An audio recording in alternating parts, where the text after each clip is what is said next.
All right.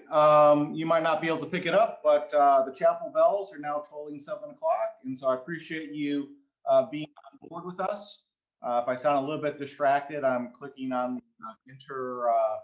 inter-room buttons right now. So we're up coming close to 25 participants. There are several faculty and staff that are also online listening. So if it does turn out that you're able to if you have any specific questions, we might be able to have some faculty and staff jump on in instead of just hearing from me. Just reading out loud what's in front of you as we kind of let our last couple of folks in the meeting room here. Basically the purpose of this town hall is to make sure that, give you another opportunity to share information with us in really a two-way manner.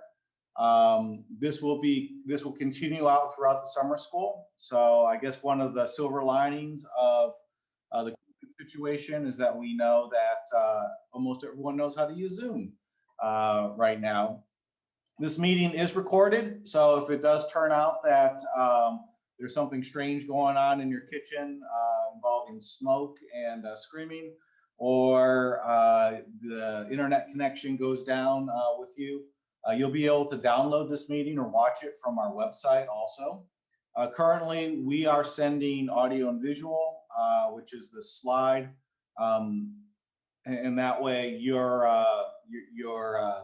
living room or wherever it is that you might be right now is not being broadcast to everyone else on this line. And so I've closed the video whenever I see that it's actually on. And so if you are a little concerned all of a sudden about broadcasting video to everyone else in here, don't worry about, or you could hit the close video button. Also, if you have a chance, if you can rename yourself. Right now, it looks like I have some first names and some device names. And so after we get through this kind of presentation that's admittedly one way, I'd like to go into a question and answer session. If you're feeling a little bit bashful and you're good at typing, you can send your messages via chat and I'll read them out loud and answer them. Also, and at the very end, we'll essentially play radio host, and I'll start opening up the forum for questions, and I'd like to call on you by name. So, so again, welcome again to Hargrave, and I think our 31 right now. So those of you that are keeping track at home, obviously we have a great group of parents that are very excited about coming on here to Hargrave. So again, if you were a little bit late joining, we are recording this, and you'll be able to pick this up on the recording off our website, probably starting by Monday, if not sooner than that. All right, so just in case you were wondering who I am, this is Jim Tung. I'm the academic dean. I'm also the past summer school director. As we have a number of our faculty that are trying to get in some last minute time with their families. As a school, we certainly try to teach your young men the balance between professional and personal things. And so we can't get all that mad when they're trying to spend some Father's Day weekend or taking advantage of an extended Father's Day weekend with their families. And so I'll be filling in for Ms. McLaughlin, who will be the summer school coordinator or the summer program coordinator this summer. And also on the line here, we have Wes McClure, who is the admissions director, Mr. Bill Bell, who is the High Venture Camp coordinator, and Frank Thomas, who is our activities director. So just to make sure, kind of give you a head start as the parents and family, this isn't secret information, but oftentimes at Hargrave, it's a little bit like sipping from a fire hose. And so this will be one of several presentations of information for you. So again, the coordinator is Ms. McLaughlin. Her email is there, and don't worry about doing a screen capture. Again, we're recording this, and this is information that will be given to you in your admissions packet, as well as on our website and in the parents handbook when that is released to you. Your point of contact in the president's office is Ms. Agnor. I'm again Dr. Kung, the academic dean. Chief Warrant Officer Rader is the commandant or the dean of students, and he's in charge of residential life as well as the military department staff. For those of you that are traveling a long way with or without your sons, or your sons are traveling with or without you, Ms. Loney is our transportation guru. She knows all about the airports and the airline regulations, and so she can guide you through that process. Our athletic director is Mr. Vesci. Coach Vesci is he's given me some notes, and he may join us, but he's currently in Ohio, touching base with one of his players and some of his coaching staff that are out there right now. Nurse Haskins, Miss Haskins is the head nurse in charge of our infirmary and all things medical. And then the business office will be either Bill Riddle or Peg Mayhew will be the voices that you hear when you call those numbers. So again, a lot of things being thrown at you, but again, kind of really about stimulating thought as well as getting that information out to you somewhere. And obviously, if you call our main number and just say, I really need to talk to somebody about academics, Rachel Carter will be answering the phone up there, and she'll be more than happy to direct you. Okay, so one of the things that as we're getting ready into the last week before coming to Hargrave, you know, one of the elephants in the room for some of us is COVID, and what's Hargrave going to do about it? And so we are taking a cautious stance, but we intend to follow through with our tradition of building relationships by letting guys be guys. And that means that they're athletic, they're in the classrooms together, they're bouncing off of each other, their ideas. And again, they're, you know, we're moving as quickly as possible back to our normal traditional stance. But because we want to make sure that, you know, we do reasonable precautions, and we're always following the Virginia Department of Health, VDH, and the Center for Disease Control guidelines. And so if possible, please arrive with a negative COVID test taken today or later until your time of arrival. Within a week of arrival, that would be great. For those that are unable to get a COVID test, we can administer them locally here by our nursing staff, and we do have a result within 20 minutes. During matriculation, all faculty, cadets, parents, guardians, and visitors will be required to wear masks. So again, we're saying that so no one's surprised and suddenly you're thinking you're coming to camp and you're, what are these guys doing? They're all behind masks. Just because that matriculation period, we do literally have 3 or 4 times the number of folks that we would normally have here on campus. We want to try to just minimize or mitigate that risk for both you who are traveling home as well as the cadets that are remaining here together on campus. So, and then after matriculation, our infirmary will be sorting through which cadets are wearing masks and when, and we will make sure that all the guys that are here together understand and are comfortable with that. Moving on from the medical side, you should have received a what to bring list within your matriculation package. That tells about, again, some basic school supplies, personal hygiene items, cleaning supplies, food storage.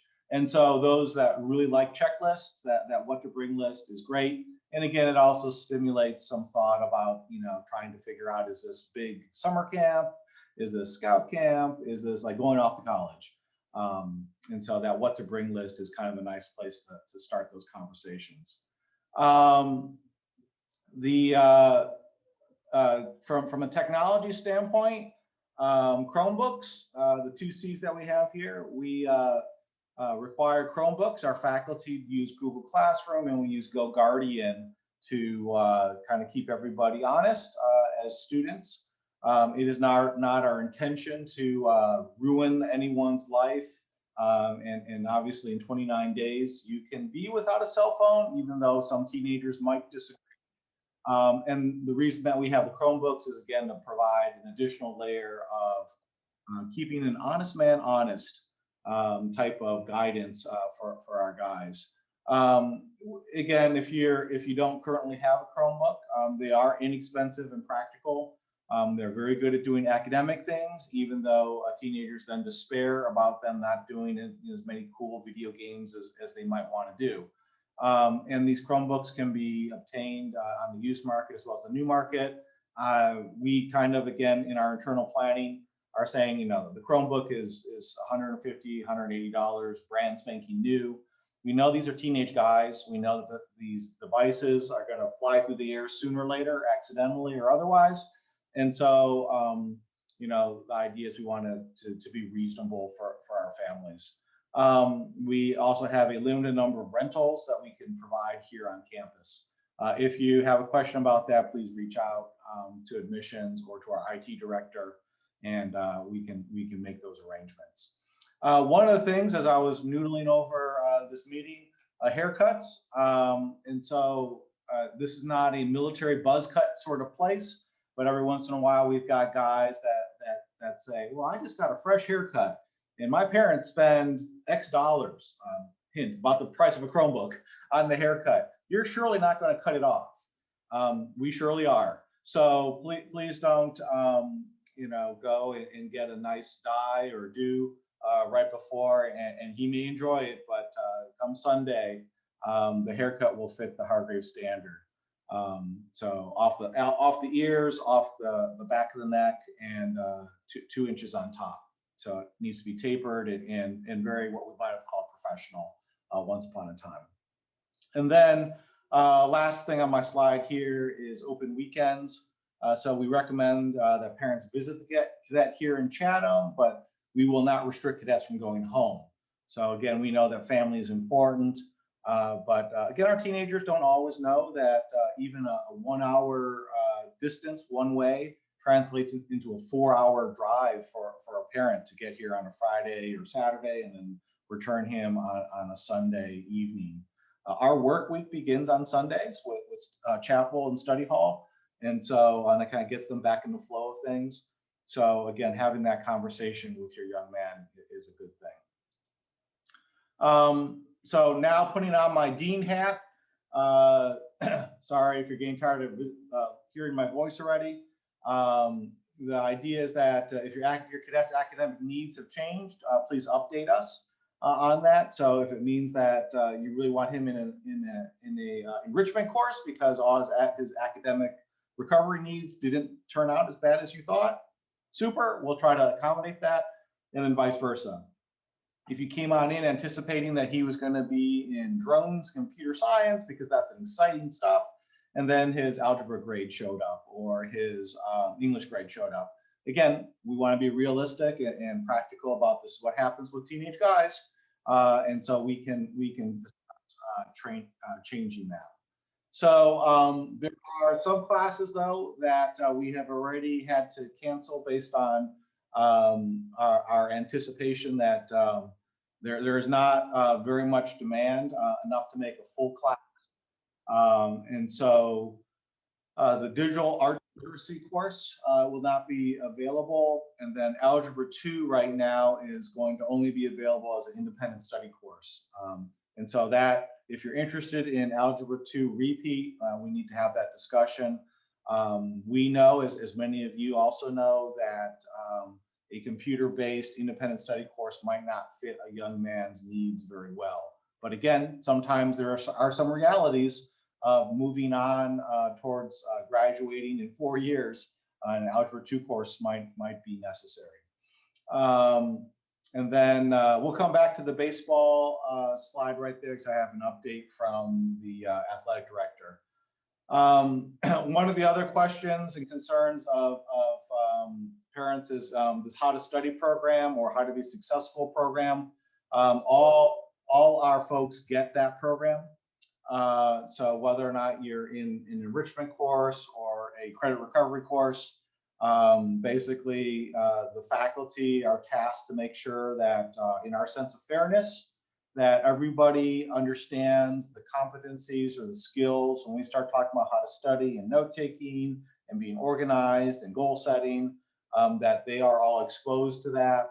And that's the first week in all classes. And then we do test for competency in that.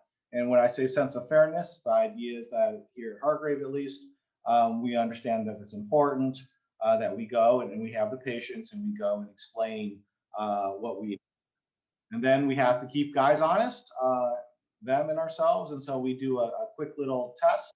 And for some guys, that's how they respond to tests.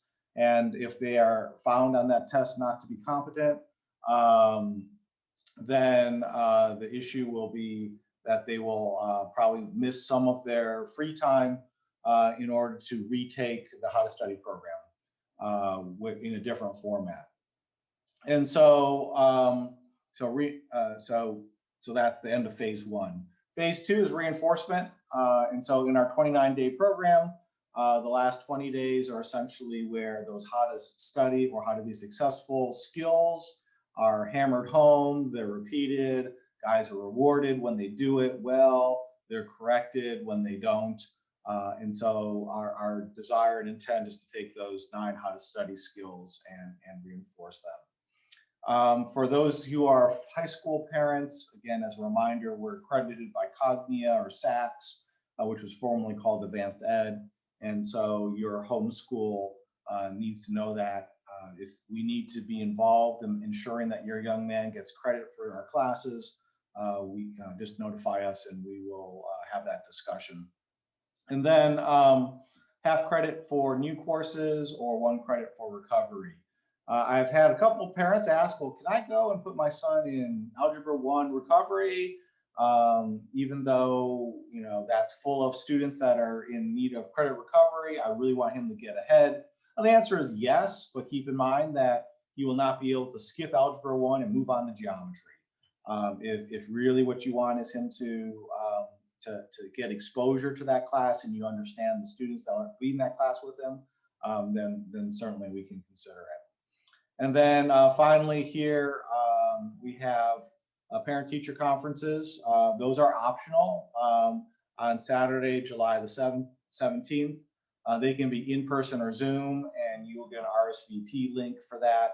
And then our registrar, Jeremy Eubank, will be programming that out so that, you know, that both everyone can get, maybe it's a 10-minute conference, but the purpose of that is that, you know, again, maybe match a face with the comments that you've been hearing from your son, make sure that if there's any things that are going on after 2 weeks that you see that we have in the last 2 weeks to address those issues. So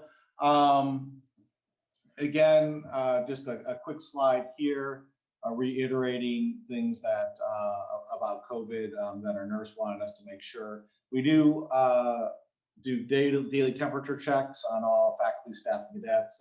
That's by the touchless infrared thermometer system. But more importantly, it allows our TAC officers to look a young man in the eye, check in on him, that type of thing. We will continue to monitor the policy of face masks when we're inside or within 6 feet of each other. As a reassurance, our dining hall is still configured to make sure guys are 6 feet apart from each other as they're eating and talking. Our classrooms have plenty of space for social distancing. From a, again, mitigation standpoint, we will continue to have our buildings weekly disinfected. We will be continuing our policy where we have personnel that basically are spraying down kind of a microban type of material, which is a persistent antibacterial, antiviral on all our touch surfaces. And then cadets will also be part of that. And then, again, we will continue to look at those VDH and CDC guidelines. So I've got a couple of text messages about COVID vaccination.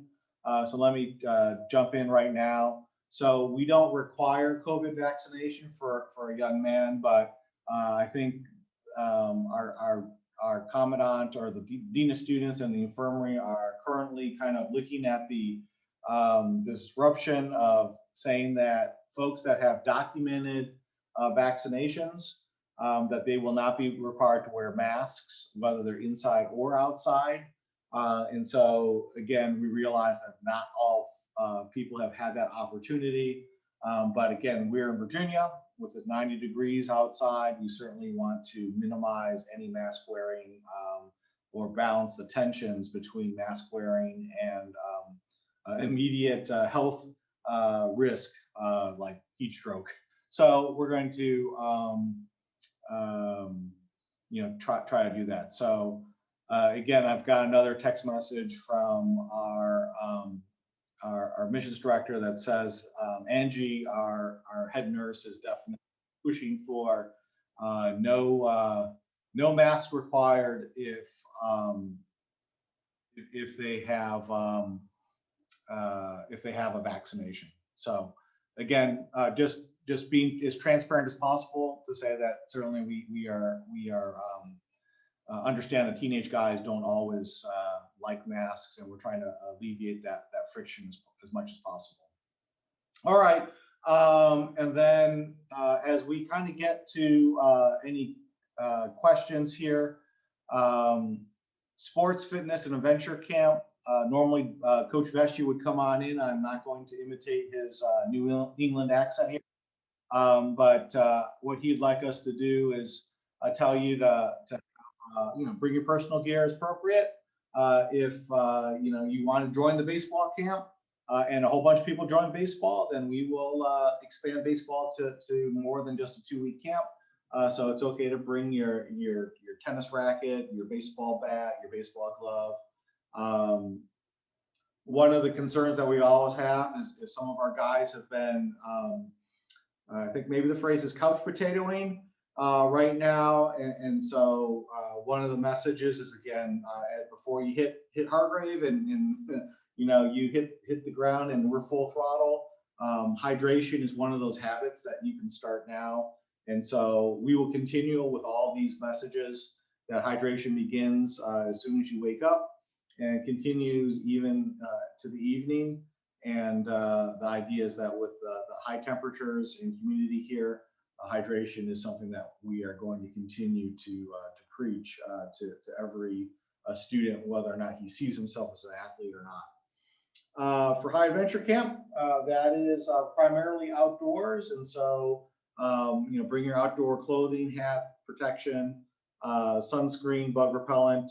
But one of the things, unlike Scout Camp, don't bring a knife or any other survival gear.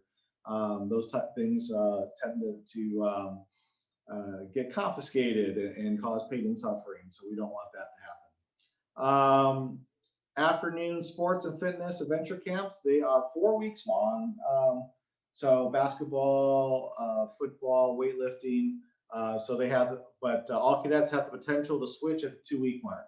Oftentimes, as they make friends with each other, they want to switch camps, and so we will be in touch with you if that involves additional fees or even a refund, just to make sure that just because your young man wants to opt out of one camp, that we ensure that you're in the loop.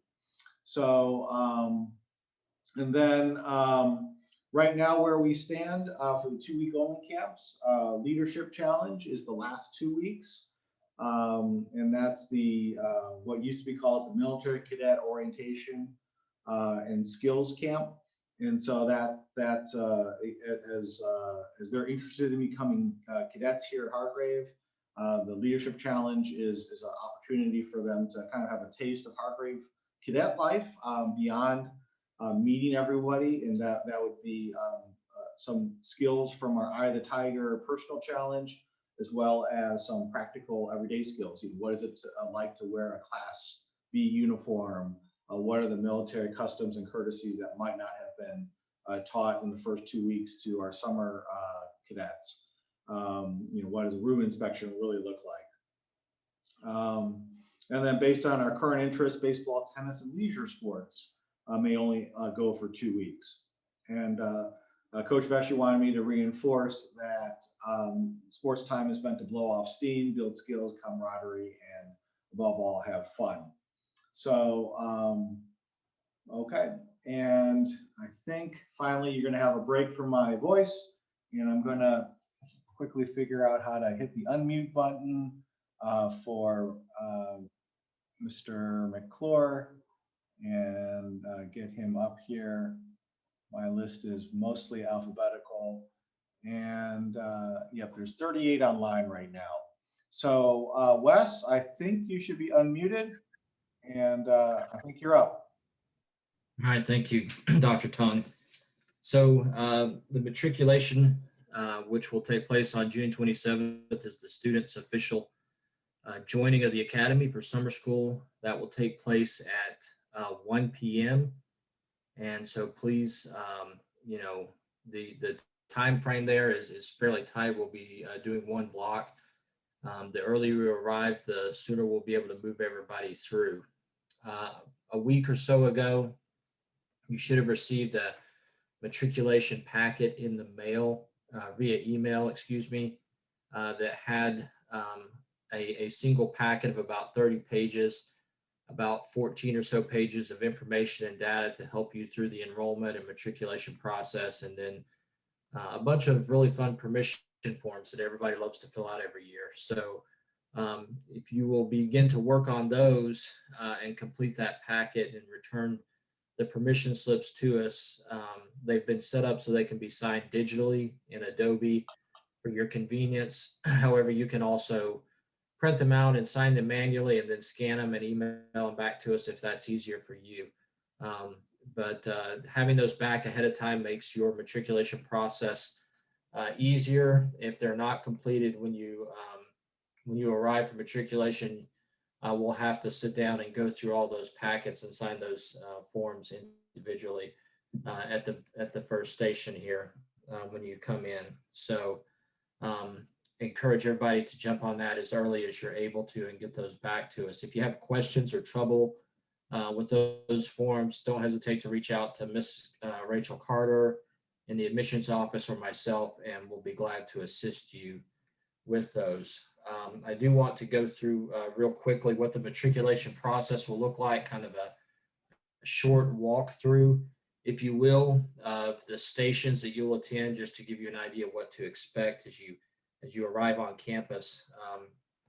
The first thing you'll do is take all your son's supplies and items that you're bringing with him to summer school to our gymnasium, which is located immediately next to the track. It's got a large white columns on the front there, and pretty easy to locate. You drive around the track right in front of the building. The track is asphalt, so no worries there. And then you can pull up on the track and unload your things, and we'll have some folks around to help you with that process. And then you'll leave your items there, your cadets' items, and then you'll be able to drive off of the track and around campus up to the front to the chapel up on the other end, the north end of campus there. And that's where you'll begin going to your matriculation stations.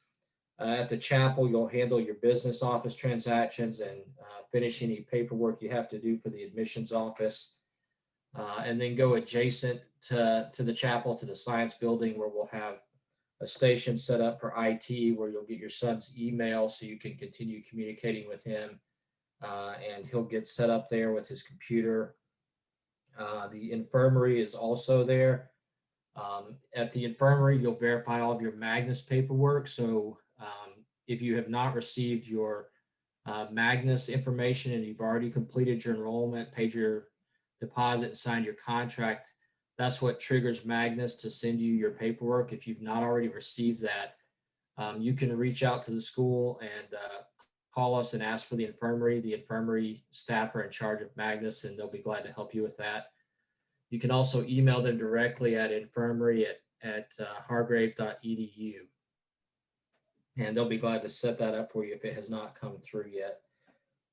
So again, Magnus is another one of those items where if you complete it ahead of time, it's fairly simple and easy to do, and will help you out with that.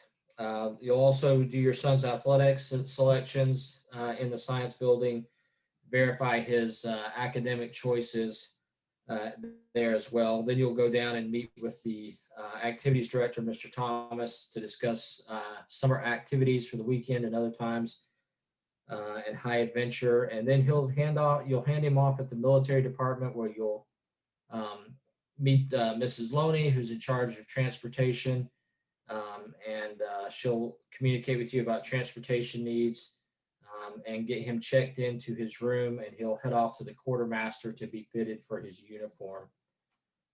After that, we will have a parent orientation in the auditorium at 3 p.m. So just want to make you aware of that. That's in the same building there. But we will have an orientation where we'll go over communication items and things like that. So I think that's it for me, Dr. Tom. All right, excellent. Thank you very much. Let me answer the text messages that I see here. I guess you can figure out how good I can type. Do vaccinated students still need to have a negative test on arrival? I would say no. If that actually changes, then Ms. Haskins in the infirmary will do that test. What we use is a blood stick test. So essentially it's quick, it's easy, it's inexpensive, and that would be on us. So there's that question. Our son has been fully vaccinated. Should we bring the vaccination record? Yes, please. Our son has been fully our son has a laptop, not a Chromebook. Is that a problem? So I would say yes, but if we need to discuss specifics online or offline, we can do that. The problem with the Chromebook or not using a Chromebook is that what we found last year was it was just a wee bit too tempting for young men to install VPNs and try to defeat GoGuardian. So there was some avoidable conflict, and I hate to make it sound like it's an adversarial relationship. Our standard policy really is to allow tablets and Chromebooks or tablets and laptops for recreational use. So the use of the Chromebook, again, is to ensure that his academic problems and challenges are addressed properly, and he has the right resource for that. And then if the guy wants a $3,000 gaming laptop to play with, then that's a good thing. The other thing, when I say when I say sort of yes, is that I'll type that out real fast. Is that we can do a Chromebook conversion. Specifically, it's called Everbook, or and where if you don't mind your laptop being lobotomized, it can be changed into a Chromebook.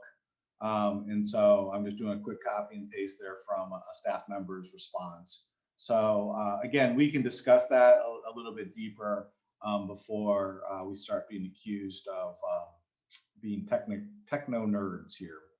So good question here. Do boarding students need to be picked up on the weekends? Nope. And I'm going to start unmuting some other staff members and let them have an opportunity to jump on in here as I find them. And so Bill Bell, our high adventure guy, has been asked to join us. Frank Thomas, our activities director, is monitoring and ready to join. And I think I still have Wes may still be live here. So just in case, Frank, do you want to, I'm going to start out with boarding students. We have a plan for their weekends. So they don't need to be picked up on the weekends. And Frank, do you want to expand on that a little bit?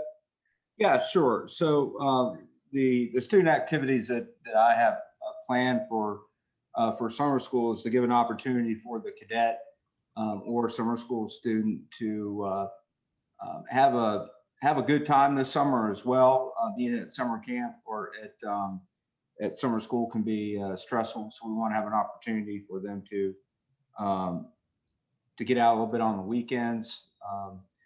Not only will we have opportunities for the summer school student to get off campus, we're going to be going to a professional baseball game in Lynchburg.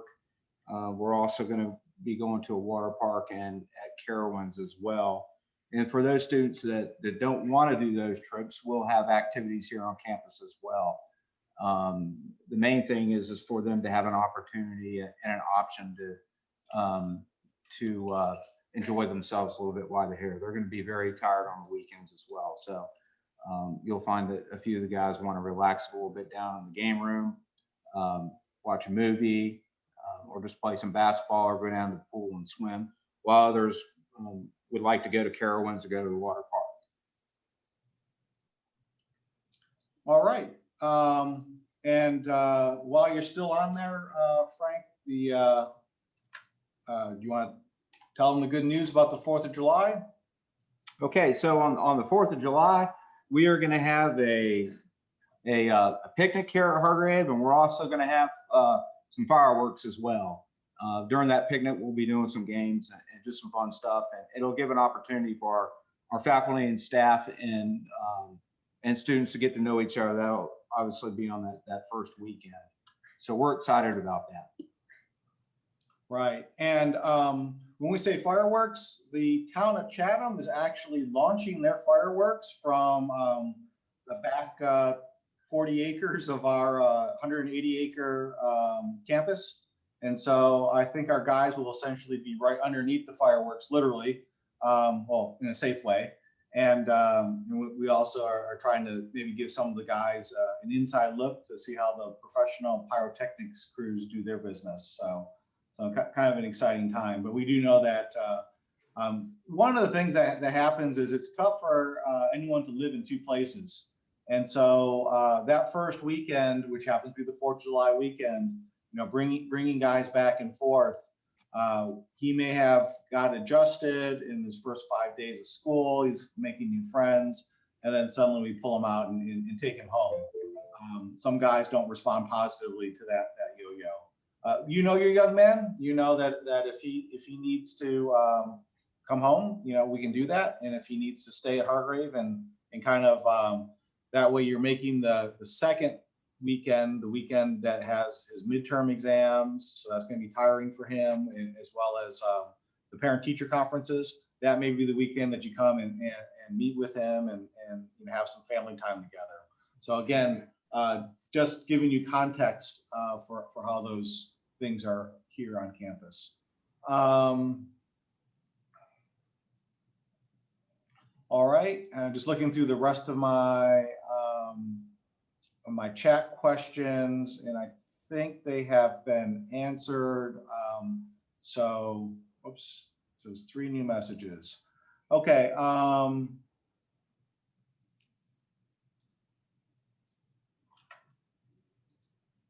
right. Hey, can I bring snacks? I'm going to say maybe they. Snacks are great. We love snacks. No, the idea is that they will have essentially the equivalent of a Tupperware box that I think is 8 inches by 6 inches by 12 inches. The reason we do that is because these are guys, and even the neatest guys been known to occasionally leave crumbs. Crumbs lead to ants. Ants lead to the things that eat ants, and mice, and the things that eat mice. And so it gets kind of scary there. So what we want to do is, if you're thinking about sending that care package, it needs to be sealed, and it needs to fit in essentially what looks like a shoebox sized package. So that's a great question, and it's certainly a great morale booster when that young man gets his care package of snacks. But try not to take too much advantage of the Amazon Prime thing, and where they send us refrigerator sized packages.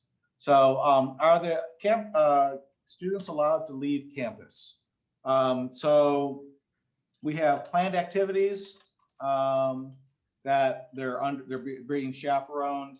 And then for those that are not in a discipline status, We will have a town pass available so they can walk into town. They'll also have to have a buddy to do that. When I say discipline status, as long as their grades are good and their barracks life or residential life or on-campus behavior has been good, they're available to do that.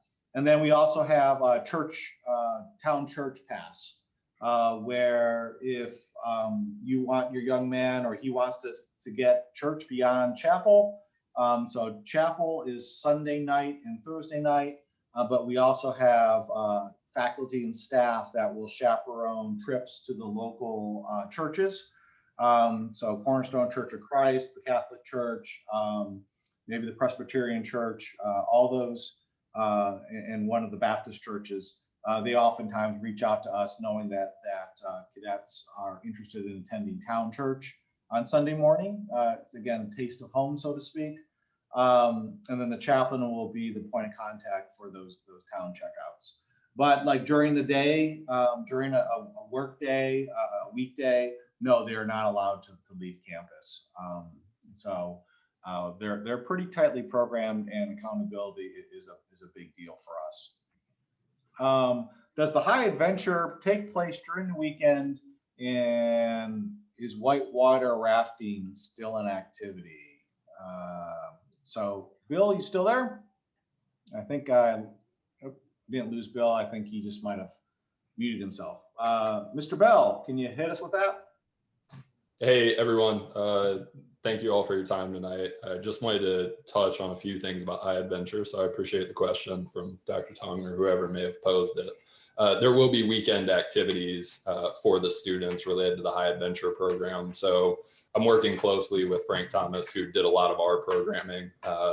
He's coordinated where the students will really be able to maximize their time, but they will be engaged in some of these activities on the weekend. So we're balancing that against the other things they can do.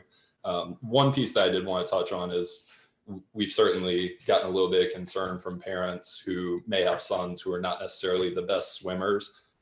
So the first activity that students will participate in will be a swim test on that first full day of school. From there, we have multiple water safety days planned, and then we don't actually do in-water activities until the third week. So we have enough time for the majority of students, even if they're not swimmers already, to kind of build up that skill and comfort level.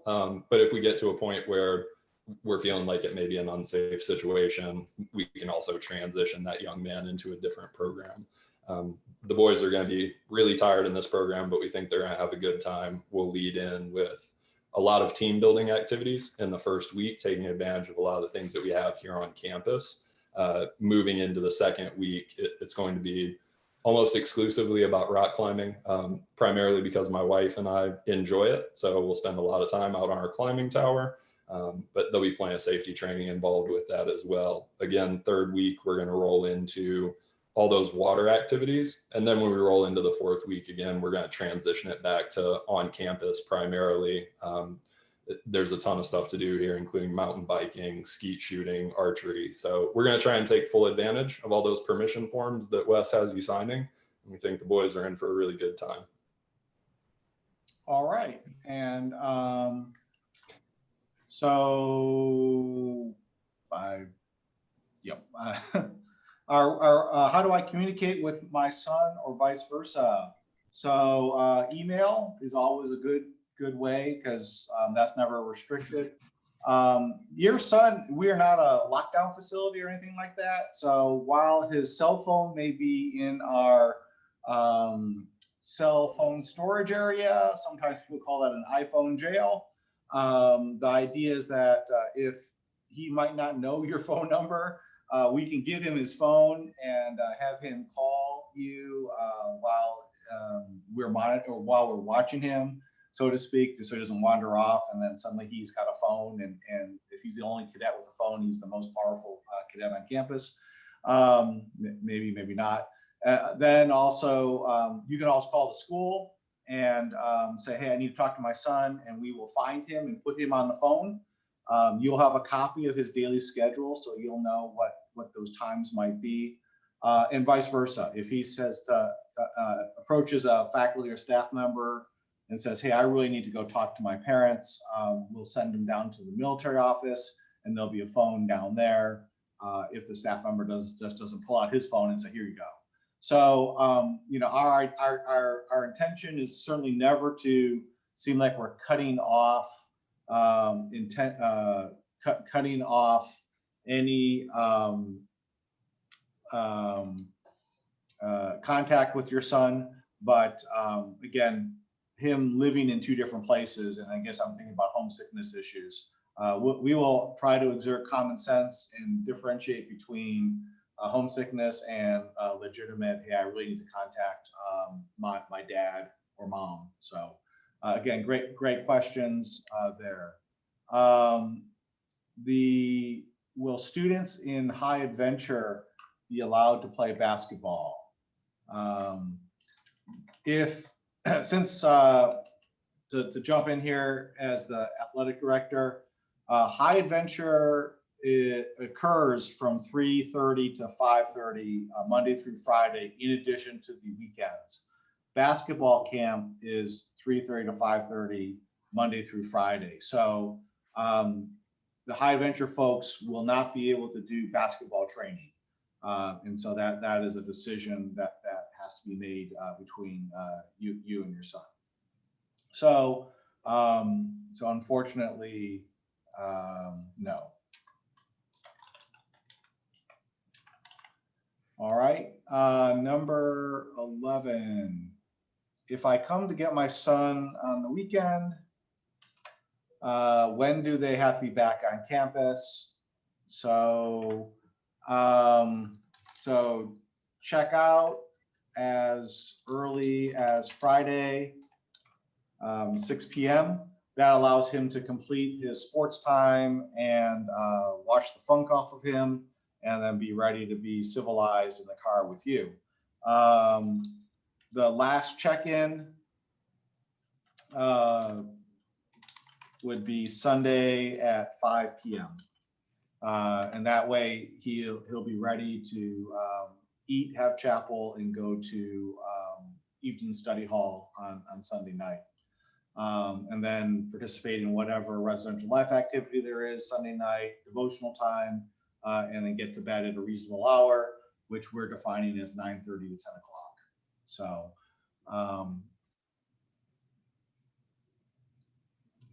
this question, I think, even though it starts out as a high adventure question, I think is going to slide into a Wes McClure question. So for the high adventure program, one of the items on the list is to purchase is a single person tent.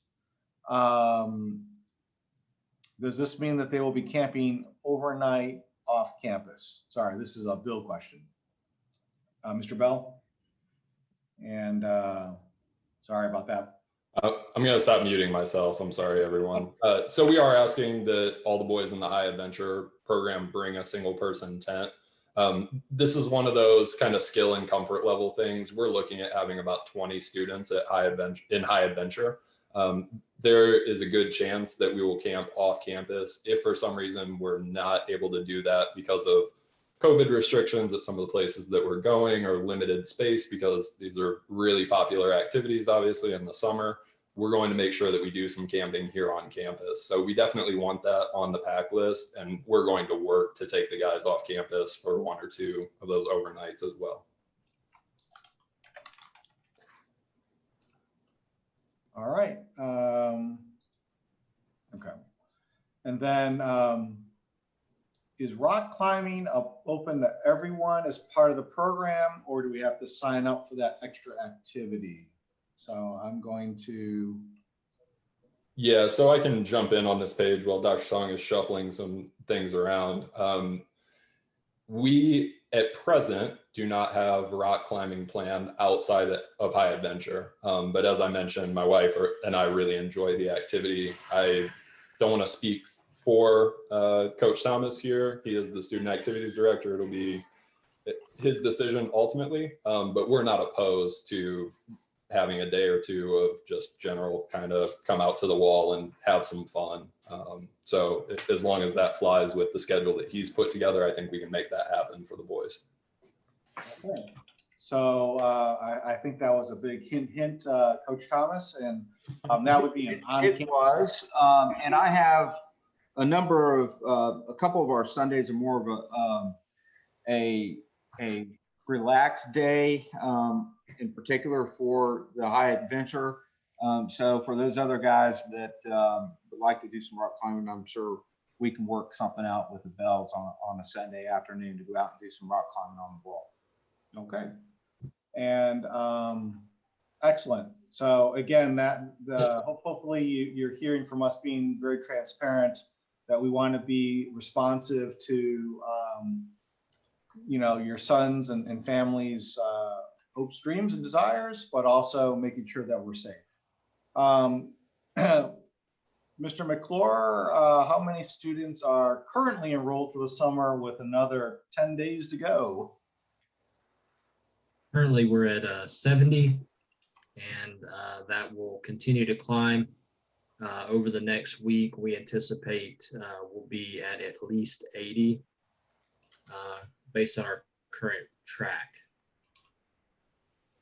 Okay. And well, if it matters, there are 3 parents that are of the same mindset, so they all texted me the same questions about how many students to expect. So I think that's the answer to that. And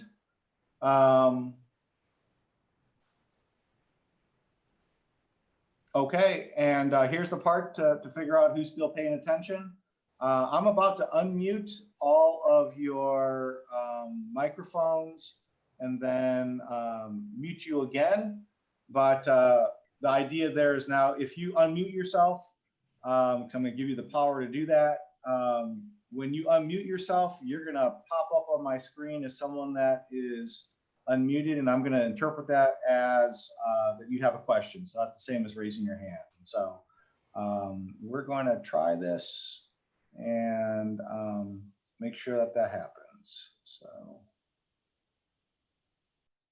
all right. So you should unmute yourself. And so the Medrano Baradas family. Hopefully, I did not just massacre your family name. Do you guys have a question? Yes, when we pick them up,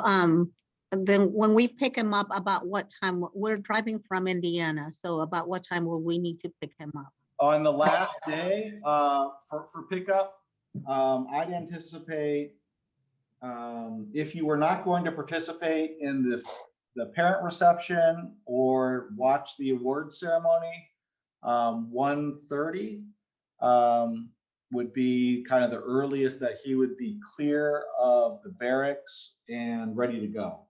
So what happens on that last day is they take their final exams, they get a quick bite to eat, and then we have an award ceremony to recognize the outstanding campers and students. And in there is and some awards and recognition, perhaps even some fall scholarships.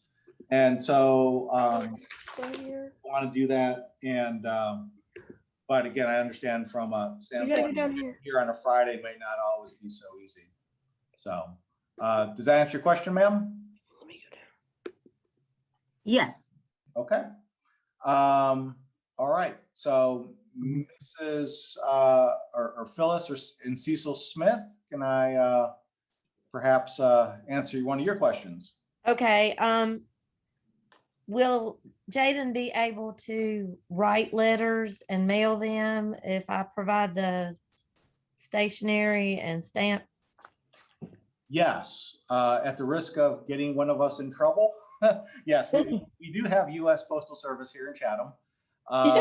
The trick is going to be getting a teenager to actually address an email, not an email, but to go to an old-fashioned letter and fill it out and stuff like that. So if your son already has that tradition, bravo for you and your parenting skills.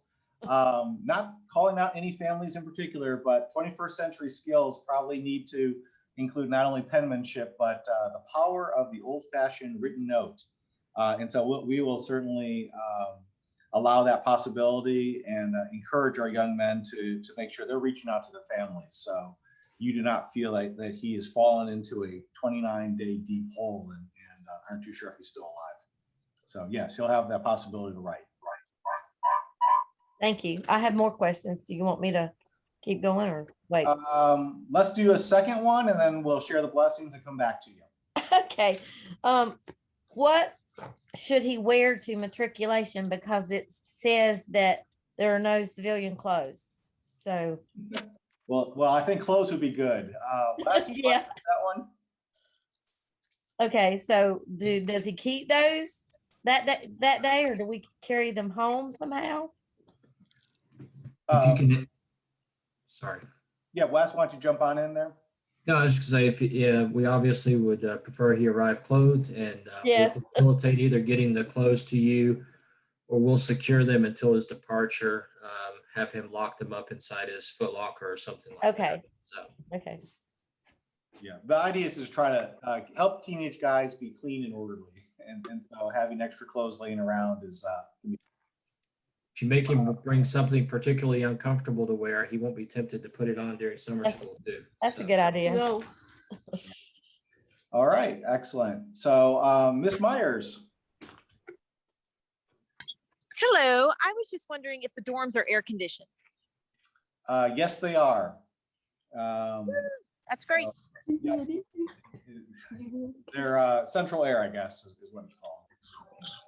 I was just worried because you said to bring a box fan on the list, so I thought maybe they weren't. No, I think the box fan, it's Murphy's Law. If I say don't bring a box fan, that'll be the time where there's a 24-hour outage of our central air system on dorm. But the idea is that that's just for personal comfort, not because of hidden, oh, by the way, you're going to be understand what brick oven pizza really means. So, okay. All right. I guess Tisha's iPhone. Yes. Okay. Are musical instruments allowed? Meaning guitars and Guitar, drums, yeah. or Guitars, not drums. Guitars. okay. So yes, they're allowed. If it is an electrical guitar, for example, please bring headphones and his mini amp.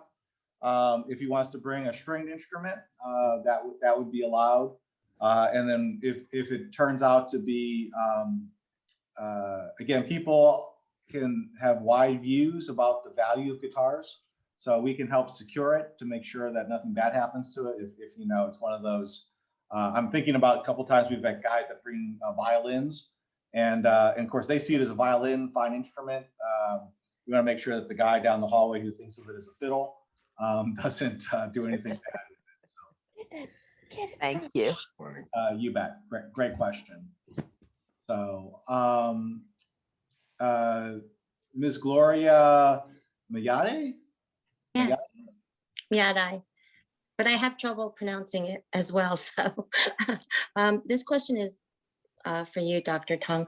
My son is taking a chemistry class, but it's under the recovery section, but he's never taken it before. So would it count with the grades? I don't know if he's never taken it. So is that appropriate?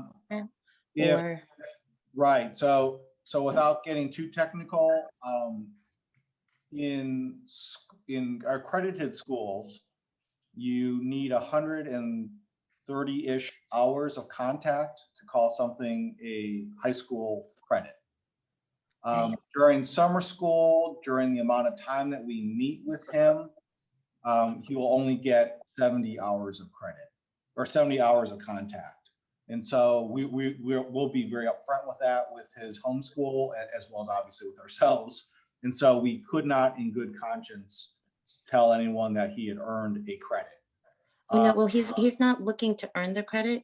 My concern is the kids in the class apparently have already taken the class. He's never taken the class. He's just taking it just to get an idea of what chemistry is about. He's not looking to receive credit, but would he be able to, keep up with the class is my my question, since you're teaching it within 4 weeks. Yes. I believe that he'll be able to keep up with it and get a flavor of chemistry. Our 4-week summer chemistry class is Chemistry in the Community. It's an American Chemical Society course. And so it is not calculation intensive. It is very kind of broad picture about if you're a citizen, understanding about chemistry. And as a secondary effect, it turns out it prepares kids for college better than a traditional calculate this and memorize that type of course. Okay, great. I just wanted to make sure it's an appropriate class that he can take. Okay, thank you. Right. And if not, after the first day, he can approach me and we'll make an adjustment. Okay, thank you. You bet. Thank you, ma'am. Miss Yohari Ryoso. Actually, my name's Emil Perez. I'm one of the students that are going to be, attending the program. And I just had a question about music. Like, if I would like to listen to music, what can I do?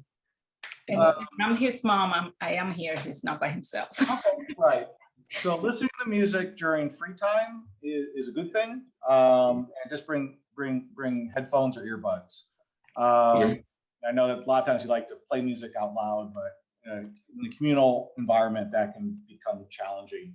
But again, as to make sure there's no surprises, listening to music during class, listening to music during study hall is not part of our standard. Oh, okay. Well, thank you. Okay, thanks for asking that question. It's a great question. Thank you. All right. Mrs. Or Mr. or Miss Elchawi, and maybe that's doctor, if I remember the Eloquachi. Eloquachi. All right, sorry. So no problem. Sorry, I joined late, so I'm sure you must have addressed this already. But how do we communicate with them? Because I saw that they're not allowed to have any mobile devices of any sort. So what's our method of communicating with them while they're they'll have an email account, which is his first name, last name @hargrave.edu. They listen to the whole thing. And then if you need to, you can always, we can put them on the phone to talk with you and vice versa. If he needs to chat with you on the phone, we can do that also. Okay, thank you very much. You bet. This is Bill Bell. I'm going to jump back in here. In my maybe less fun hat, I'm also the marketing director at Hargrave. They finally let me out of the office after 18 months to do high adventure. One of the things that we run into during the normal school year is we have a lot of questions about how will my son communicate with me? And then we have a lot of follow-on questions during the year about why isn't my son communicating with me? We're going to be very diligent in capturing video and photos. You'll receive an email from us within the first 48 hours that points you to some places where you can see the activities that are going on and kind of feel like you're in the mix. So as your son almost inevitably gets caught up in the excitement of the summer program, you're not completely out of touch with what he's doing on a daily basis. Thank you so much. I appreciate that. No problem. Thanks, Bill, for jumping in on that. And that's a really important point that we want to make sure that you feel as comfortable as possible about understanding what's going on with your young man, and in your conversations, we will, kind of give you hints through weekly updates and the social media things that we provide. Okay, Mr. Strickland or Mr. and Mrs. Strickland, David or Bridget Strickland. Hi, for the padlock that needs to go on the foot locker, does it have to be one that has a code, a combination code, or can it be one with the key? And if so, does he put that key around his neck, or where's your preference? I think you've already seen the potential problem there. He can, again, it works both ways. So, because then we have guys that write the combination right next to the lock. The purpose of the lock is just to kind of reassure some people, to keep honest people honest, so to speak. We have generally most people leave foot lockers alone. The problem is that it's okay for him to put it around his neck, like a necklace. But unless he's used to wearing a necklace, sooner or later that key is going to come off of his neck, and then it will be off to the races. But that's how a person that has a key to the padlock can actually do his business. or he'll leave the key hanging in his closet. And then, you know, again, you know, your young man, if you can figure out which will be easier for him to remember a combination or for him to not lose a physical key. Thank you very much. You bet. Thank you. So all right, the Tysons. Yes, I have two questions. If my son has an iWatch, does that mean he has to turn it in, since it's sort of like an iPhone via communication and email? And then my second one is, my son is a rising 9th grader and he has not taken Algebra 1. My question is very similar to the mom who was talking about the chemistry exposure. If my son has not taken Algebra 1, do you think the algebra recovery would be too brisk? Again, I'm not really concerned with the credit. I'm more just trying to give him a little bit of exposure to algebra before he walks into 9th grade. Sure. Is he pretty good at math, or does he want the exposure because you're concerned that he's not particularly good at math? Well, he hates math, but actually over the last 2 years, it's been like one of his highest grades, like B pluses and A minuses. So I think he's fine in it. I just don't think he feels that confident in it, Sure. and he doesn't like it. But, you know, obviously he has the ability to do it because he's always gotten at least a B plus or above, or, you know, like a high B or somewhere around there. So I just wanted to give him a little bit of exposure to some algebra. You know, my concern is if we do middle school math, he's going to be bored and doesn't really have the frontal lobe to say, okay, well, let me just review what I already know. Right. I think that there might be a problem. So having had this discussion with the algebra instructor this morning, it's looked like we're looking at probably 10 students in Algebra 1 recovery. So again, you can judge what that sort of means. They do a diagnostic test on the front side, and then based on the diagnostic test, we'll end up generating, you know, kind of the understanding of what really needs to happen. So it's not going to be the teacher is forcing students to do things. We want to kind of, our approach is to say, hey, look, it's not up to us, the teacher being mean. This is like, hey, you are deficient in XYZ skills. Right. And so what that translates into from a teacher standpoint is that they already have to be very flexible. Okay. And so I think he would be okay in that Algebra 1 class given the current size. But you know, as long as you don't want credit for it, I think we'll be okay with that. Okay. You can always move back to the regular math class. Okay. Because it may turn out that the regular math class will have a group of accelerated students in addition to arithmetic type of students. Right. Our middle school math class, there's 2 sections of it, and oftentimes that changes into a pre-algebra class pretty fast. And when we define pre-algebra is the first semester of Algebra 1, not any class before algebra. And so we want them to walk away being comfortable with slope, line, intercept, and moving variables from one side of the equation to the other. Not to talk shop real fast. Right. Okay. Okay. All right. Ms. Smith, I Yes. think you're rotating back around. Well, on the list that y'all sent, it said Clorox wipes, paper towels, well, binders. I would presume that's 1 per class, and 5-tab dividers, 1 set per class. That's correct. On the Clorox wipes, just how much do you anticipate they will need? Just 1 container, or? Oh, I would go with just 1 container. Okay. You know, it's one of those ones that's roughly football sized. Yeah, the bigger one. Yeah. 100 or 200 wipes in there.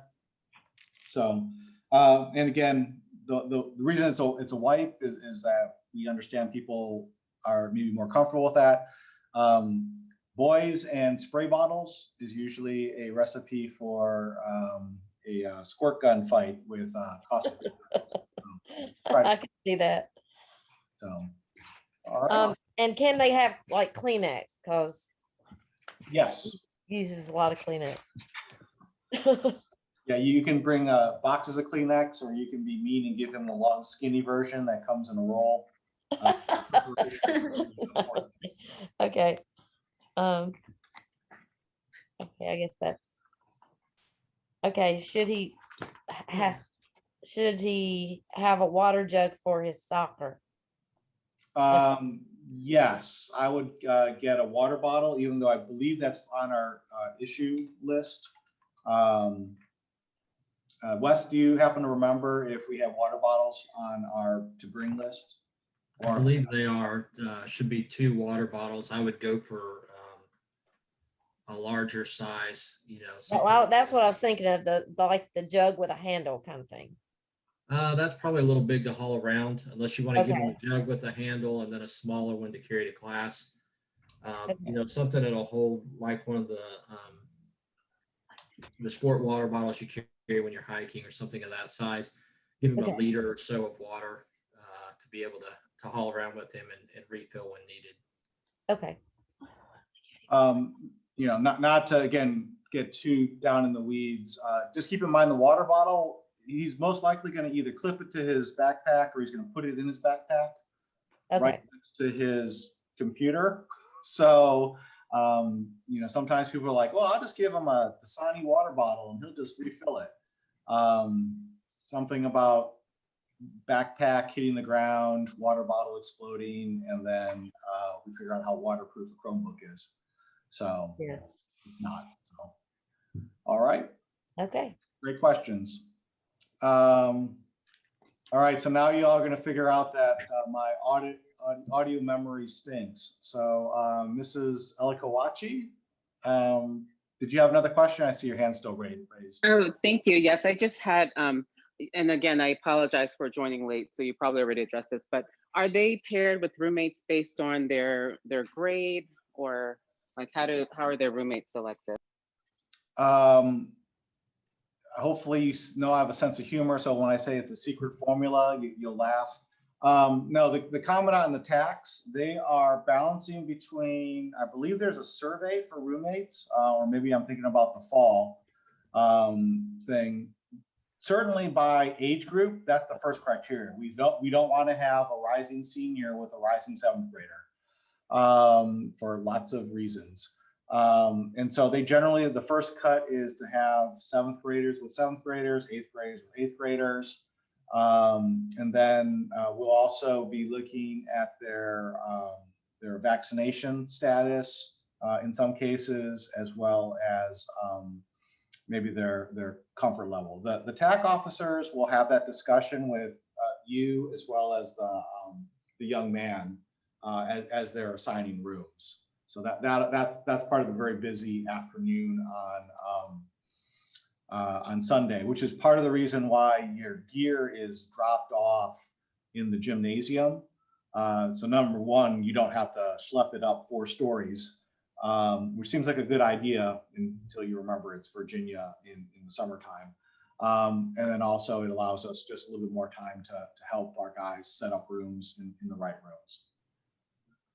The survey was included in the summer packet, and so they'll look at his grade and then look at the interests and activities and things that were included in the survey to try and come up with a good match. Sounds good. Thank you so much. Thanks, Wes. Any roommate concerns, it's not too late to take advantage of that bring a friend discount either. Right. Okay. I'm gonna take a quick break here, and my text messages are blowing up, but and I'll come back to Ms. Bailey and Ms. Smith if they still have questions. How does it work for non-vaccinated boys in dorms? Do they have to wear a mask in their room? So our policy for rooms, it's 2 per room, and when no, the 3rd boy should not be in the room with them anyway. And so when the young man is in his room with his roommate, then they don't have to wear their masks. So hopefully that answers your question. So no masks in rooms. Do they have to have the physical examination form completed by a physician prior to arrival? No, but they can't participate in activities until we have the physical on file. And that's just for his protection and the fact that these are growing boys and their bodies are changing every year. So we do have kind of local doc in the box medical clinics, so you can go get a sports physical there. And so again, if you prefer to have his own, your family physician take care of it, that's usually the most comfortable for everybody. If he has a physical that's not expired and that will not expire until after summer school ends, that physical will actually be accepted by the nurses as well. So he doesn't necessarily have to go get a new one, and it doesn't have to be on our form per se. He just has to have a current, within 1 year, athletics physical.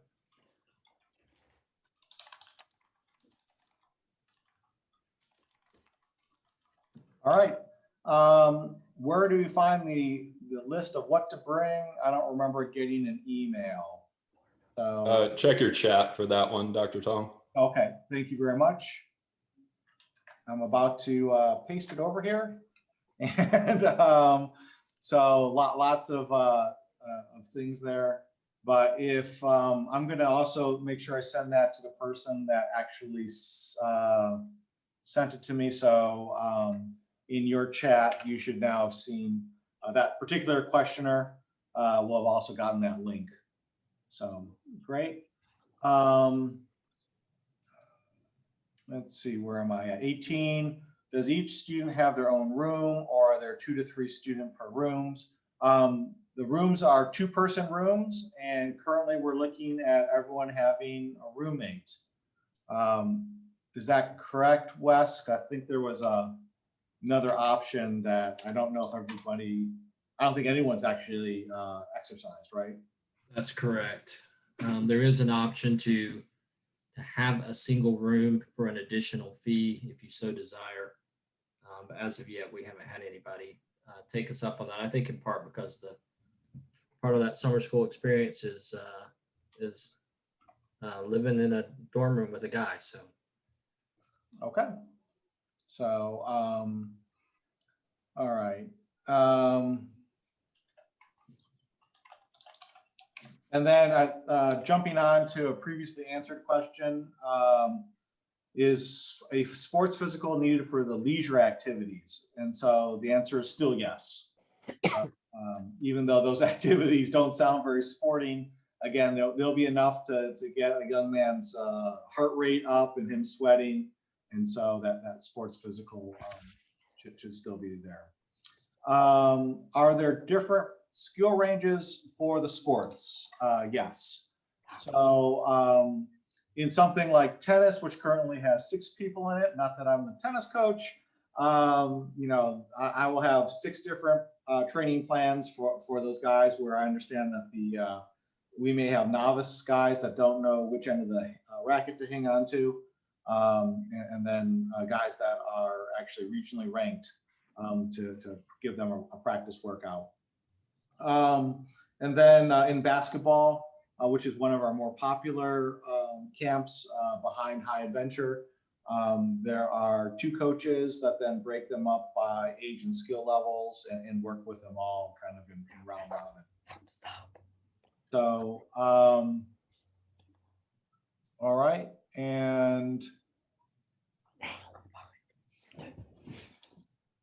some very nice practical questions here. And then we'll go on back to the live mic questions.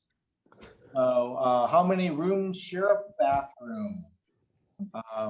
I think it is 5 or 10 per bathroom.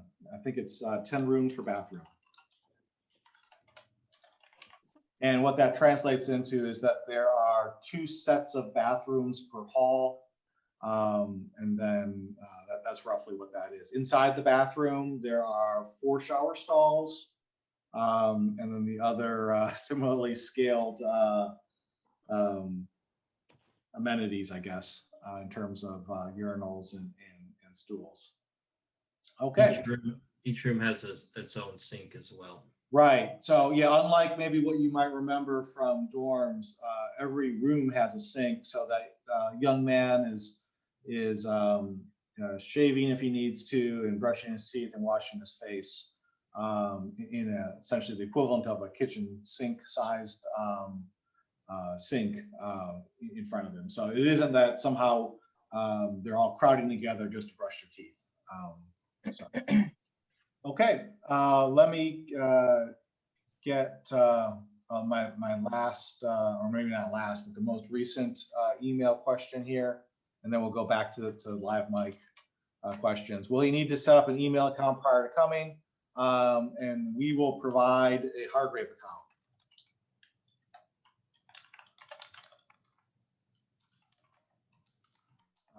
And that way it's first name dot last name at hargrave.edu. Generally, that's what it is. The Smith Browns of the world probably know what I mean when we'll have variations on that. All right, Mrs. Bailey, you're up. Hi, good evening. Thank you so much for having this tonight. It's been very helpful. My question is about sports. I was wondering, do they only get to pick one sport for the 4 weeks? I know that you said that it could vary after 2 weeks, but for those 2 weeks, are they only able to pick one sport for every day?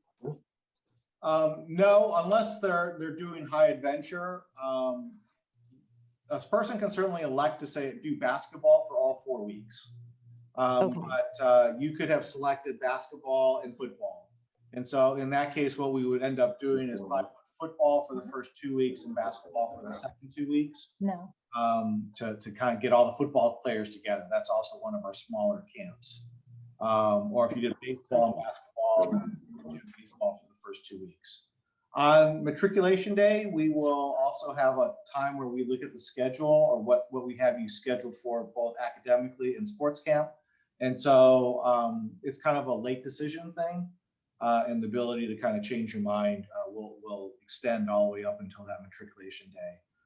And even on the first 2 days of camp, if it turns out that a young man says, hey, this is not my cup of tea, we will talk with him to make sure that he's not running away from anything and running towards things. Again, the issue there is to make sure that to guide our young men that is this an issue of you're not comfortable, everyone seems to be better than you, or truly, oh, you're just really interested in this and you change your mind. So again, hopefully you see that there's an opportunity to have a character discussion with that.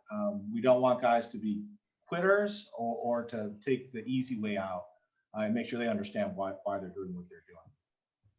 Okay, great. And he plays soccer and quite often he loves it and he's very good at it, but he's never done football. He has been discussing that he wants to try football. I'm not sure if that's something that you encourage or if that's okay if he tries it, or is it most likely that he should have had prior experience, or what is your take on that? Oh, Coach Bunn will rip the microphone out of my hand if I don't say, yes, please bring him to play football. So Coach Bunn is all dedicated to becoming a football teacher as well as a football coach, if that sort of makes sense. Yes. A lot of times we have the perception that, oh, these guys are coming on in and they all must be great. No, we have, you hit it on the head. Summer camp, summer program at Hargrave is about exploring new things and kind of picking up ideas and friends and sports activities that you might not have previously considered. And so, yeah, we would love it if you would do football and explore that. And similarly, reality is, without going down the rabbit trail too far. Cross training for teenagers really is pretty important. And what we find, and you may have seen also, is a lot of young men burn out because they're doing year-round soccer, 10, 11 months. And then they find that they've lost that love of the game because of burnout. So the summer is a great time to try out something new and cross training, use a different set of muscles and see the ball a little bit differently. So exactly. That sounds great. And another question just in that same realm, if he's doing sports for the first 2 weeks and decides he wants to do high adventure because now he understands what it is and he didn't quite listen to mom about what it was in the beginning, is that an opportunity that he will be able to get? Or is high adventure a question after matriculation? I would tell you that in the past, that has not been a possibility because we have had issues. Part of it is the guys are also learning to work together, and there's a lot of confidence. But Mr. Bell might have a different view on that, so I don't want to lock him in the corner and say no. But certainly the discussion will have to be had sooner versus later. Again, there is a lot of that comfort piece, not only with trusting the camp director in teaching them all these crazy outdoors things, but also with each other, to rely on each other. Yeah, our preference would be for a young man not to swap into high adventure during the second 2 weeks. It may be a little different conversation if he were swapping out after the first 2 weeks, especially because that doesn't give us time for the water safety piece of it, which is probably the biggest concern. We move to the water portion in the third week. Okay. Yeah, the water doesn't concern me. He did survival at like 2 years old. We live right near water, so I had to. And he's a very good swimmer. It's just, I just didn't know if that was a possibility. That's all. Okay. I'll give you my email and maybe Dr. Tong can pop it in here. It's bill.bell@hargrave.edu. If you want to coordinate with me offline, we can talk about what his other sport may be and we can see what we can do on that front. Great. Thank you so much. No and just problem. lastly, if you don't mind just sending me that link as well, because I didn't get the list. And in that link is there a roommate survey somewhere, or where would I find that? Yeah, it's the link. You can find all these documents on the website as well. On the parents tab, there's a sub tab in there called forms and documents, and you can go there, and there's one labeled summer school matriculation information, and it has all the instructions, the permission slips, and the roommate survey, as well as a copy of our physical. On the high adventure piece as well, high adventure has a cap and it's filling up quickly, and so there is the chance that there'll be a waiting list for that, just to not to complicate things further as your son tries to figure out what he wants to do. But there's a pretty good shot that there's going to be a waiting list for high adventure. Okay, thank you so much. I appreciate everything. Thank you. All right. Okay. What is the setup of their room, and do they have bunk beds, and what size is their bed? So I can take that one if you want. That one, please. Sure. The bunk bed, the buds are set up with 2 twin size beds in the room, along with a dresser and a desk each. Those are regular twins. I think in the event that your son is rather long or tall, then we do have a few of the XL twins, and we would need to coordinate that with the residential life department or military department ahead of time. So it's set up very much like a standard dorm room. It's much probably familiar if you were in college. It's not like a summer camp setting where he lives out of a bag or anything like that. So, yeah, one dresser, one desk, and actually one closet. Yes. All right. Oops. Those of you that were asking for a link to the forms. I've sent it to you via text messaging. So as I move on here, what is the disciplinary structure? Are mini drinks okay too, or just snacks? Can extended family attend that pickup? So disciplinary structure, usually we have, we always believe in verbal warnings first, and some shoulder to shoulder talking before we go to knife hand, face-to-face talk. But even if we have face-to-face talk, it has to be followed up afterwards with shoulder to shoulder talk. Because these are guys that we're talking about, there's always someone that wants to make sure that we have a concrete list of accountabilities. And so there will be a published list of, hey, if you're late to formation and this has become a habit, then that might equal one hour of bull ring walking. If you're out of uniform and there's this constant, hey, I sent you back to find your belt again, that might result in an hour of bull ring, or campus beautification, which is, kind of picking things up or helping straighten things out. We realize that some guys love to take a walk in the sun, so bull ring doesn't mean that much to them. But the point of our discipline is to kind of match up the accountability to the nature of the infraction. So walking bull ring is on one level, to be perfectly candid, about wasting time. And then the shoulder to shoulder discussion after bull ring is going to be like, hey, your time is worth more than that. And even though it's just walking around that may be comfortable to you, that, let's talk about honoring your time. If it's something like, hey, I'm not doing my community duties, I'm not taking out the trash when I should, my room is a mess, then campus beautification, where you are now helping beautify and clean up a common area, that may be more appropriate and suitable. So, but it is not meant to be capricious. It is, we work very hard to strip the emotion out of it from the adult side. Teenage guys being what they are, sometimes there's emotion on the teenager side, but it's meant to be firm, fair, and consistent. Are mini drinks okay too, or just snacks?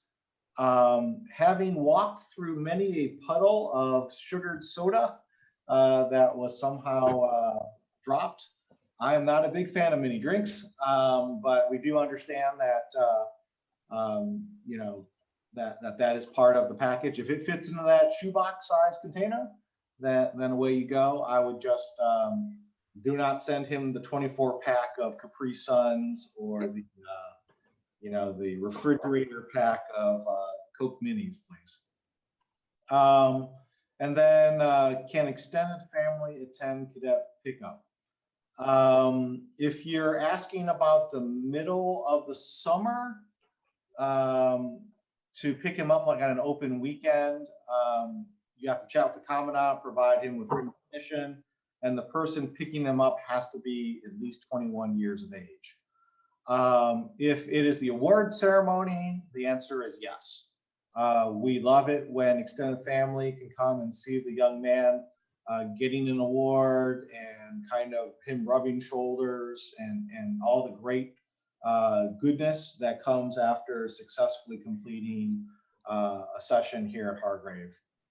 And so they're always welcome, and we certainly like to again catch guys being good, and hopefully that will become, if it's not already, a family tradition. Wes, did I miss something there? I wasn't sure if you just added something. No, we pulled the for drop off. We asked just for parents and cadet, just because of the newness of the situation with COVID, and we're anticipating improvement. So I think that answer is correct, that we'll be able to host larger family groups at the end. All right. Right. And so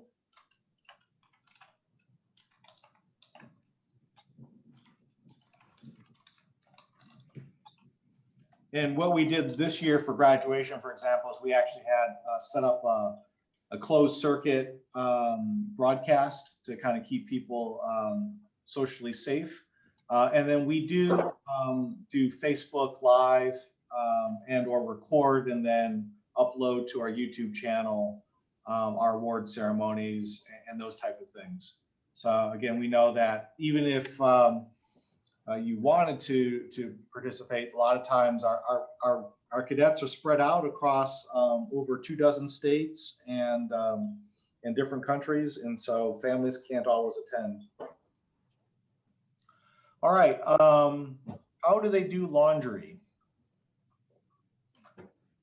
We have a laundry service, so that ensures that that the laundry is done correctly. And it also gives us an idea of making sure that we're monitoring how many shirts your young man is wearing and based on the number of shirts that he washes. So their daily chores will be more along the lines of cleaning their rooms, picking up their rooms, and the communal bathrooms. So, they will have to learn how to do laundry math. And so one of those things is they do have a two day a week or 2 times a week. There's a laundry drop off for their assigned group. And then, so they'll have like half their laundry should be in half their clothes will be in the laundry. They wear the other half just in time for the second half to become soiled. They'll receive their first half back. And so, and we are very deliberate about making sure they understand how to do laundry math. All right. Are they allowed to wear watches information? Yes.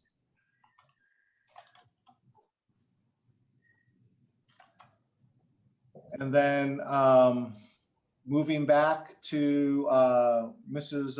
Reynoso.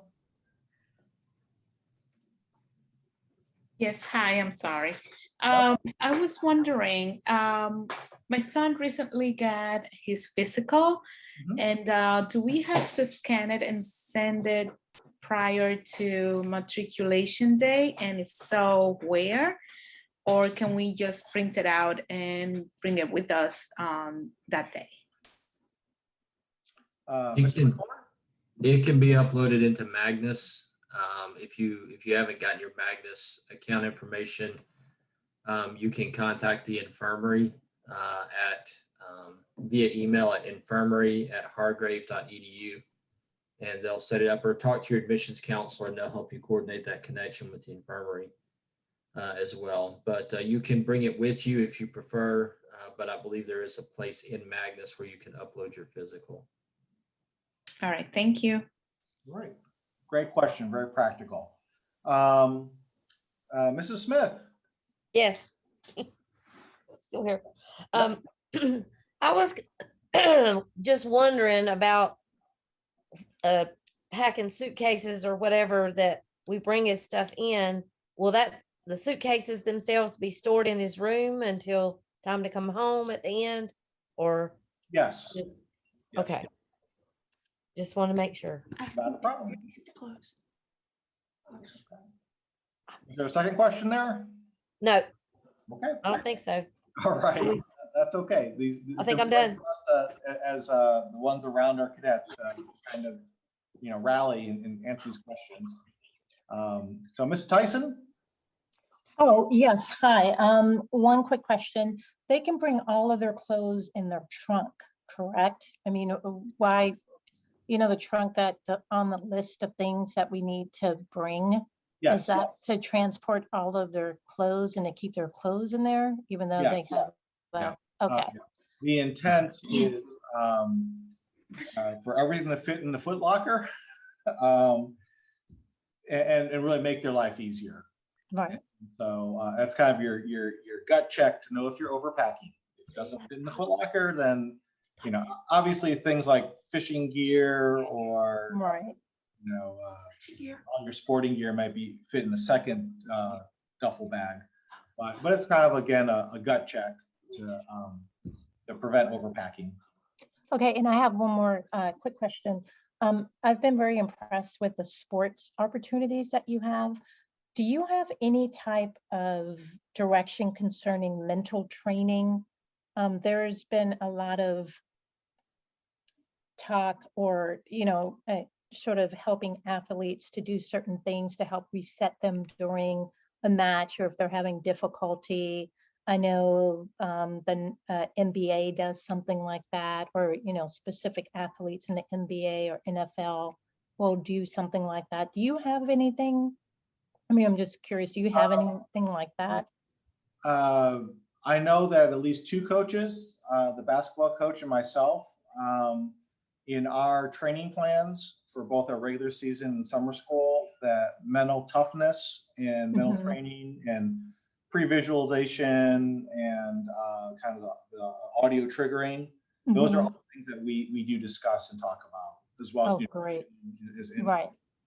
Because I know one thing that we're struggling with in tennis, and some of this is just his frontal lobe is not quite there yet, is learning how to reset himself when he gets excited or things don't go his way in the match. And I'm trying to teach him to be better at that, because when he's 18, 19, 20, in college or in his job, no one's going to be there to tell him you need to reset yourself. They'll just fire you. So I'm trying to help him lay the groundwork for that. And tennis has been good for that, but it's always good when you hear it from different people in different environments and they have different techniques. So I was just curious. Yep.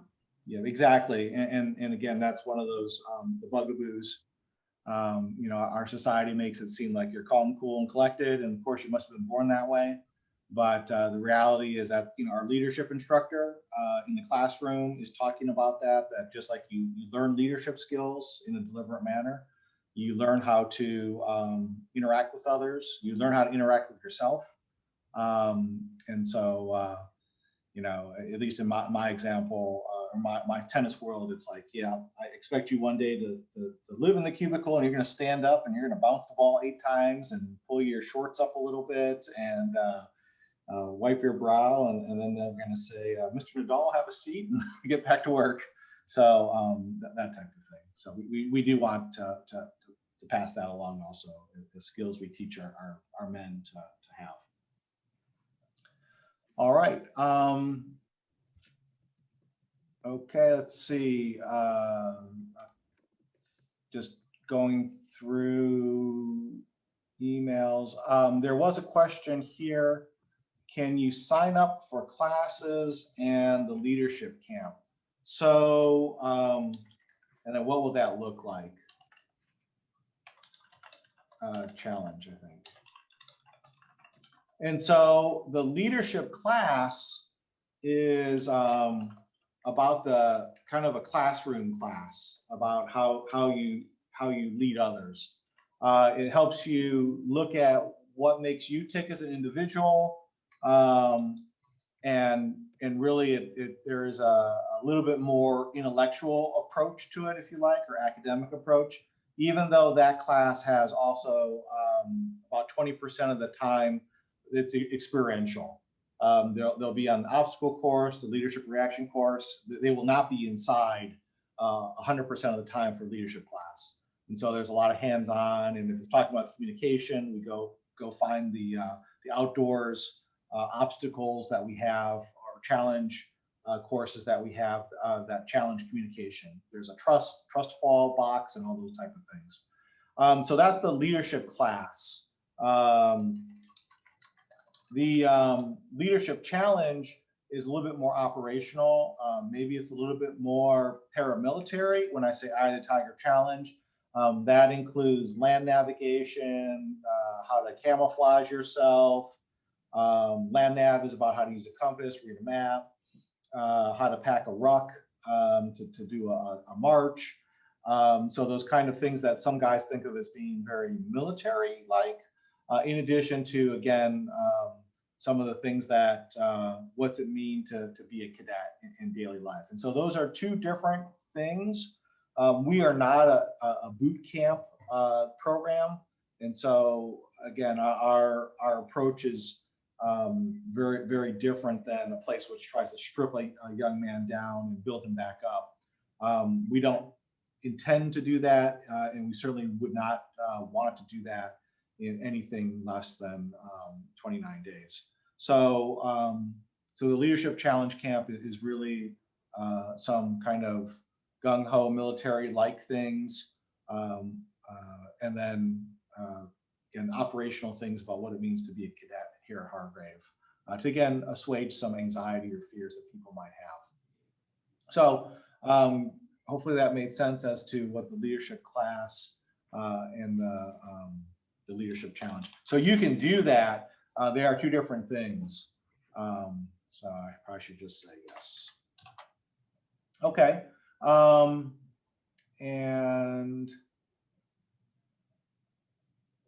okay, here's a warning that I just got. So I'm gonna post this out here. So statement. The quartermaster is currently out of Foot Lockers, so he cannot provide any more for the summer. But I also say right here, there are multiple acceptable options on Amazon for about $50. Okay. So thanks for that late breaking news. And Foot Lockers look suspiciously like rolling truck toolboxes. Is that right, Wes? Yes, there's a lot of options out there. It doesn't have to be a technical Foot Locker. You can buy a rolling tool chest that's got wheels on one end. There are some that are made intentionally for camping out there, that are designed to withstand rough environments. They'll call them a storage trunk or something like that. Those are good. Plano makes two different versions that are suitable, and they're between $49 and $59 each. And they're pretty rugged because they're tough on those. They're tough on their Foot Lockers. I'll just tell you that from 2 years here. All right. All right. I think just looking over the text messages, there was a message about being in one of the canceled classes, and if you change your mind or you're in that one canceled class on art literacy, then please contact the admissions counselor in the morning. So I know that your time is valuable. We're rolling up almost to 2 hours, so I really do appreciate you allocating this time with us and answering those questions. As they say, the only bad question is the question that goes unasked. But if the format here isn't conducive to getting a good answer, or it's getting too late, please don't hesitate to reach out to your admissions counselor, myself, or any of the relevant folks, Mr. Bell, Mr. Thomas, Coach Vesci, via our website for email and things like that. So again, what I'm going to do now is at least dismiss you all formally, but one of our traditions here is I'll be the last one to turn off the lights and hit the end meeting button. And so if you need to hang on back, please feel free to do so. And otherwise, ladies and gentlemen, we really do appreciate your attention here tonight. And we look forward to having a really great summer.